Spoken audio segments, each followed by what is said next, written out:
Secrecy was so tight that all 7 primary participants were cautioned to use only first names to prevent servants from learning their identities.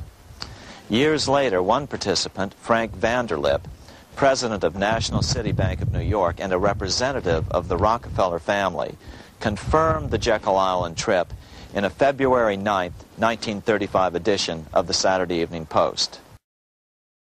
The participants came here to figure out how to solve their major problem, how to bring back a privately owned central bank. All the participants knew that these problems could be hammered out into a workable solution. But perhaps their biggest problem was a public relations problem, the name of the new bank.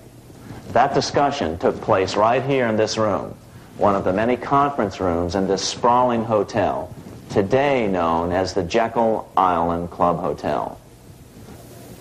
Aldrich believed that the word bank should not even appear in the name.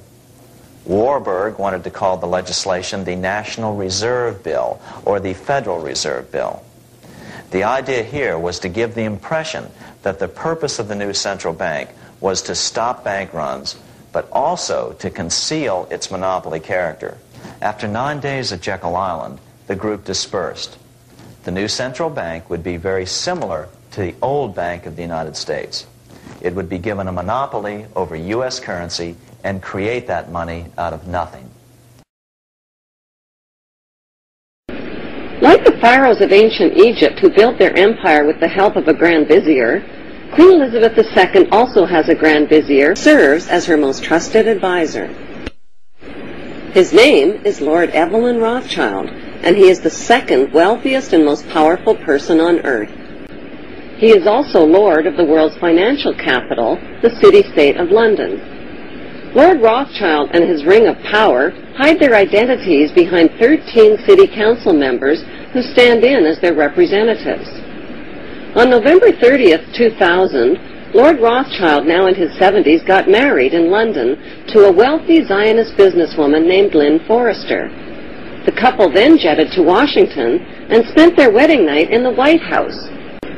Just how rich and powerful is Lord Evelyn Rothschild? Historically, the Rothschild family wealth was hidden in underground vaults.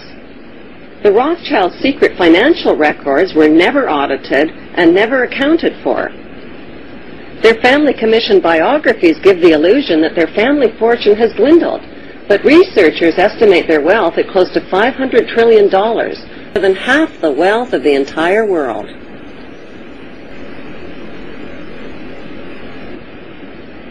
Besides their many castles, palace mansions, wineries, racehorses, and exotic resorts, the Rothschilds bought Reuters in the 1800s. Reuters then bought the Associated Press, which selects and delivers the same news stories to the entire world, day after day. They have controlling interest in 3 major television networks and easily avoid media attention since they own it. Until recently, they owned and operated England's Royal Mint and continue to be the gold agent for the Bank of England, which they also direct. They control the LBMA, London Bullion Market Association, where 30 to 42 million ounces of gold worth over $11 billion are traded daily. The Rothschilds earn millions weekly just on transaction fees alone. They also fix the world price of gold on a daily basis and profit from its ups and downs. Over the centuries, the Rothschilds have amassed trillions of dollars worth of gold bullion in their subterranean vaults and have cornered the world's gold supply. They own controlling interest in the world's largest oil company, Royal Dutch Shell.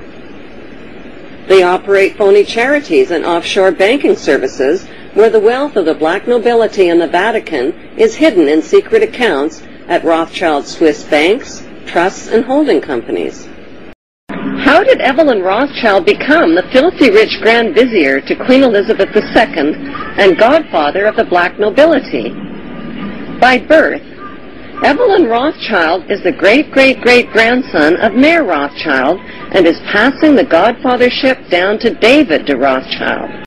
Although Evelyn Rothschild looks like a harmless gray-haired old man, make no mistake about it, Rothschild and his ancestors have handpicked presidents, crashed stock markets, bankrupted nations, orchestrated wars, and sponsored the mass murder and impoverishment of millions.